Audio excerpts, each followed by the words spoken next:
Hello बच्चों, चलिए आज का हमारा प्रश्न समीकरणों को द्विघात समीकरणों के व्यापक व्यंजनों का प्रयोग करते हुए हल कीजिए। यहाँ से हमें समीकरण दी गई है x square minus iota x plus 6 बराबर 0। अब यहाँ से इस समीकरण को द्विघात समीकरणों के व्यापक व्यंजक के रूप में प्रयोग करते हुए सरल करना है। तो इस प्रश्न को करने हेतु हमारे पास यहाँ से हमारी मुख्य अवधारणा कार्य करेगी। मुख्य अवधारणा यहाँ से हम द्विघात समीकरण की लेंगे।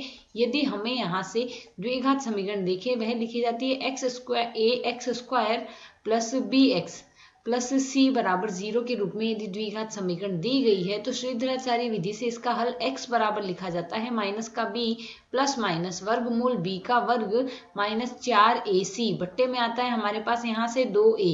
तो इसी अवधारणा को काम में लेते हुए यदि हम सरल करें इस समीकरण की x square plus b x plus c से बराबर 0 से यदि तुलना करें तो a बराबर हमें यहाँ से क्या दिया गया है 1, b बराबर हमें दिया गया है माइनस का आयोटा और c बराबर हमें यहाँ से दिया गया है 6।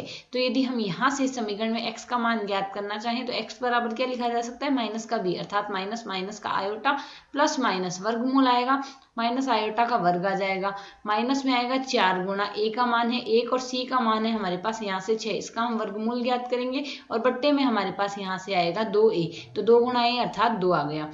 2 गुणा 1 करेंगे तो यहाँ से 2 आ जाएगा। इसे यदि हम सरल करें यह लिखा जाएगा प्लस का आयोटा माइनस माइनस प्लस हो गया प्लस का प्लस माइनस वर्गमूल आयोटा का वर्ग होता है हमारे पास 1।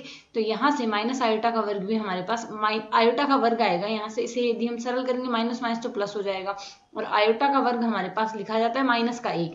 तो यह पद आ जाएगा हमारे पास यहाँ से माइनस का 1 और माइनस में यहाँ से हमारे पास आएगा 4 6 24। तो माइनस का 24 हो गया और बट्टे में हमारे पास मान आएगा 2। अब यदि इसे हम आगे और सरल करें तो यह पद हमारे पास लिखा जा सकता है x बराबर लिख रहे हैं माइनस का आयोटा माइनस माइनस प्लस का आयोटा बन चुका था तो प्लस का आयोटा है हमारे पास प्लस माइनस है हमारे पास वर्गमूल यहाँ से माइनस का 25 आएगा और बट्टे में हमारे पास यहाँ से 2 आएगा। तो हम यहाँ से जानते हैं माइनस 1 का जो वर्गमूल होता है वह आयोटा के बराबर होता है। तो यदि अब हम इसे सरल करें यह लिखा जा सकता है x बराबर आयोटा प्लस माइनस यहाँ से 5 आयोटा आ जाएगा और बट्टे में आएगा हमारे पास 2। अब 2 स्थितियां संभव। पहली प्रथम स्थिति हम प्लस की लेंगे आयोटा प्लस 5 आयोटा बट्टे 2 आ रहा है और एक स्थिति बन रही है x बराबर आयोटा माइनस का 5 आयोटा बट्टे में हमारे पास यहाँ से 2 आ रहा है। इसे सरल करेंगे तो x का एक मान मिलेगा आयोटा बट्टे 2 और दूसरे पद को हम सरल करते हैं तो x बराबर माइनस का 4 आयोटा बट्टे 2 आएगा अर्थात यदि सरल करें तो x का मान आएगा 3 आयोटा या फिर हमारे पास x का दूसरा मान बन रहा है x बराबर आ रहा है माइनस का